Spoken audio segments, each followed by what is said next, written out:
Formal na ngang nagsampa ng kaso si Bossing Vic Soto sa nasabi nga pong si Direk Daryl Yap. Nauna na nga po itong ibinahagi ng TV5 News kung saan sinabi nila na magsasampa nga ng kaso o reklamo si Bossing Vic ngayong araw na ito, January 9, kung saan ay tuluyan na nga dumulog itong si Vic Soto, ang TV host actor na si Vic Soto, sa korte ang issue laban sa kontrobersyal na direktor na si Direk Daryl Yap.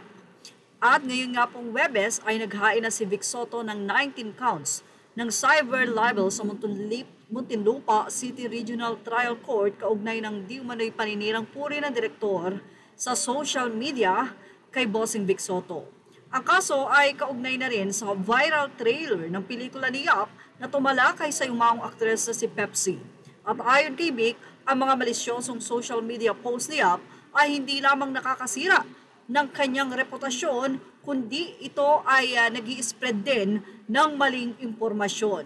Bukod sa mga kasong ito, ay hinihingi rin ni Bossing Vic ang danyos na 20 million pesos para sa moral damages at karagdagang 15 million para sa exemplary damages. Sa isang naging panayam ni MJ Malfory, sinabi ni Vic Soto na marami daw ang nagtatanong sa kanya kung ano ang reaksyon nito. At ayon nga sa kanya ay ito na nga ang aking reaksyon, ibig sabihin ay ang pagsasampa na nga ng kaso. Wala naman akong pinapersonal but I'm just against irresponsible people na sa social media. Supportive naman ang asawa ni Vic Soto na makikita nga sa video at sa photo ng ibinahagi natin dito sa social media kung saan ay kasama siya ni Bossing Vic sa pagsasampa nga ng kaso. Nananatili sa tabi ni Vic ang kanyang asawa na si Pauline Luna nang tanungin tungkol sa kanyang suporta sa mister. Direkta niyang sinabing all the way, no question asked. Ang kontrobersyal na trailer ng pelikula ni Daryl Yap na nagbanggit ng pangalan ni Vic Soto ay umani ng samot-saring reaksyon sa publiko at hindi ito lingid sigurado sa nasabing aktor-host na si Bossing Vic. Siyempre may mga nagsabi na naniniwala sila na may kinalaman si Bossing Vic dito, si Joey at si Richie De Horsey.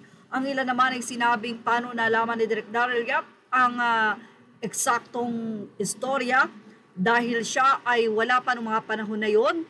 Sino nga ba ang tunay na nakakaalam ng katotohanan? Pero sinabi na nga ni Lolit Solis, ni Christy Fermin, na di umano ay clickbait ang nasabing pangalan na iyon ni Bossing Vic. Malalaman yan kung ano nga ba, matutuloy nga ba ang movie at ano kaya ang sasabihin dito ng MTRCB. Well, yun ang ating showbiz top update. Thank you for watching. Images are all credit to the rightful owners. Please like, share, and subscribe.